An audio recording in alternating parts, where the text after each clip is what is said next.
Жуманын биринчи күнү таң азанда алеги аялдар даярдап коюшкан атыр менен жыттуу майларды алышып көргө келишти.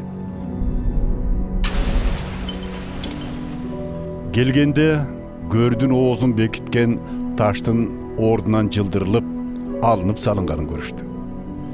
Алар ичине кирип, эгебиз Исанын сөөгүн табышпады. Эмне болгонун түшүнбөй, аң-таң болуп турушканда, жаркыраган кийимчен эки киши пайда болду. Аялдар катуу коркуп, баштарын жерден ала албай турушканда, беркилер мындай дешти: Эмнеге тирүүнү өлүктөрдүн арасынан издеп жүрөсүңөр? Ал тирилип кетти. Бул жерде жок. Ал мурда Галилеяда жүргөнүндө айткан сөздөрүн эсиңерге түшүргүлө. Силерге Адам уулун күнөөкөр адамдардын колуна кармап беришет. Аны айкаш жыгачка керишет. Үчүнчү күнү болсо ал кайрадан тирилет дебеди беле? Ошондо аялдар Исанын бул сөздөрүн эстешти. Мүрзөдөн кайтып келип, бул тууралуу 11 шакиртке жана башкалардын баарына кабарлашты.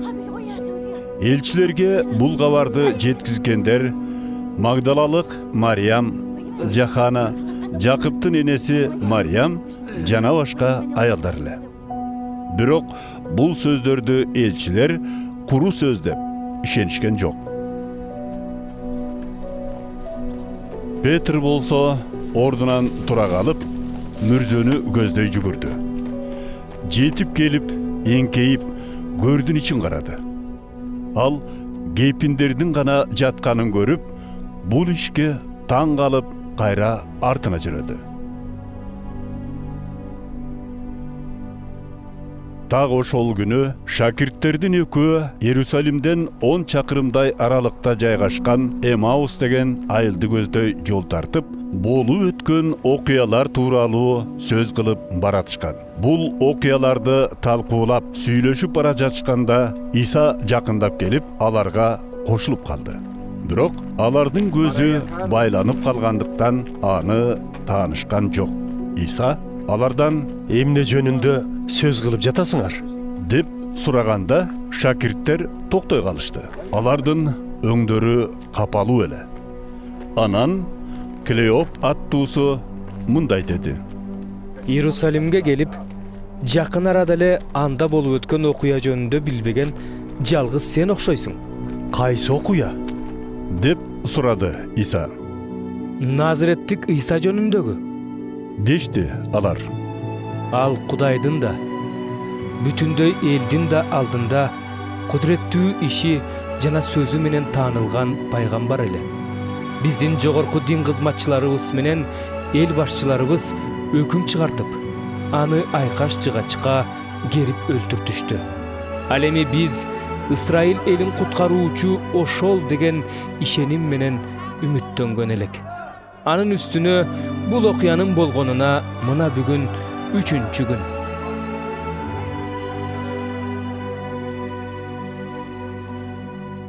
Бирок арабыздан бир топ аялдар эртең менен эрте көргө барышып, анын сөөгүн таппай кайра келишип, бизди аябай таң калтырышты.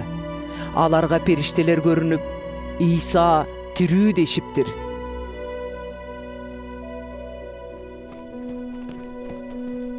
Ошондо дагы башкалары мүрзөгө барып, аялдардын айтканындай эле Исанын көрдө жок экенине ынанышты.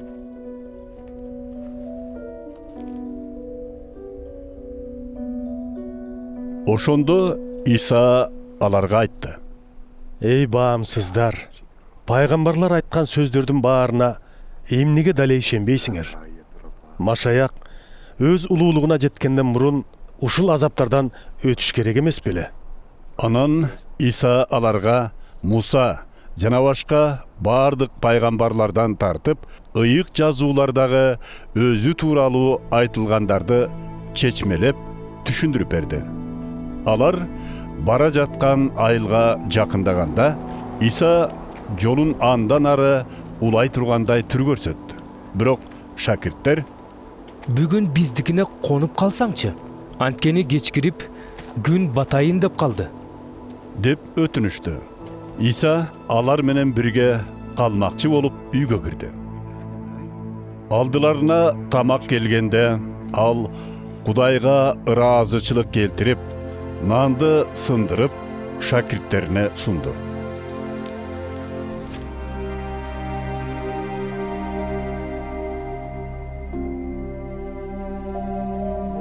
Ошондо гана алардын көзү ачылып, Исаны таанышты.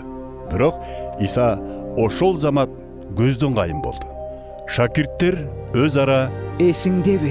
Жолдо ал бизге ыйык жазуулардын маанисин ачып, түшүндүрүп жатканда жүрөгүбүз от болуп жалындабады беле?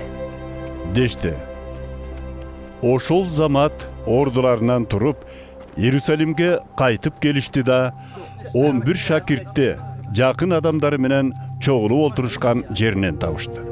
Алар эгебиздин чындыгында эле кайра тирилип, ысманга көрүнгөнүн кеп кылып жатышкан экен. Эки шакирт дагы жолдо болгон окуяны жана Исаны нан сындырып жатканда таанып калышканын айтып беришти.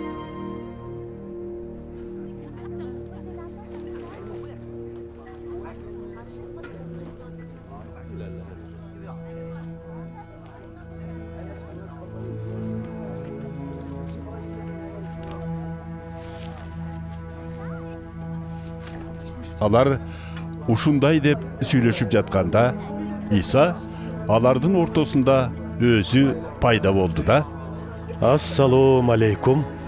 деди. Жүрөгү түшкөн алар аны арбак экен деп ойлошту. Ошондо Иса аларга айтты. Неге коркуп кеттиңер? Эмнеге шектенип жатасыңар? Колдорумду, буттарымды карап көргүлө. Бул мен өзүммүн. Мени кармап көргүлө. Анткени арбактын меникиндей эти менен сөөгү болбойт. Иса ушундай деди да, аларга колдору менен буттарын көрсөттү. Алар кубанганынан ишене албай, аң-таң болуп турушту. Ошондо Иса Жегидей бир нерсеңер барбы? деди. Алар ага куурулган балыктын бир үзүмүн сунушту.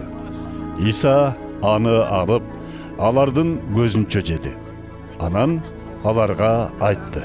Силер менен бирге жүргөн кезде эле Мусанын мыйзамында, пайгамбарлардын китептеринде жана Забурда мен жөнүндө айтылгандардын баардыгы аткарылышы керек деп айткам.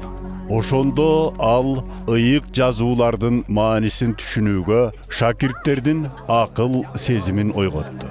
Анан сөзүн улап, Дагы мындай деп жазылган.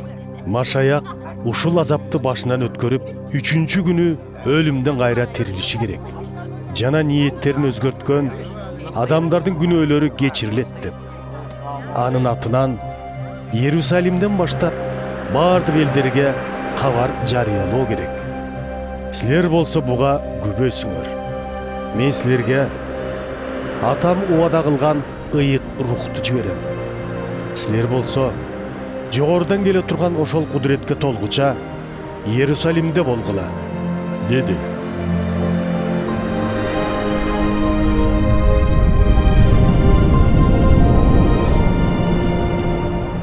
Иса шакирттерин шаардын сыртына алып чыгып, Бейтаниге жакын жерге ээрчитип келди да, колун жайып, батасын берди.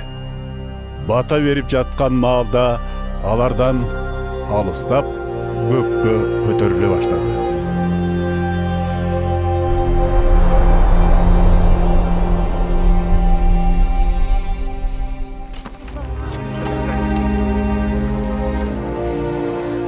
Шакирттери тизе бүгүп, ага таазим кылышты. Анан кубанычтары койнуна батпай, Иерусалимге кайтып келишти да, ар убакта Кудайды даңазалап, ибадатканада жүрүштү.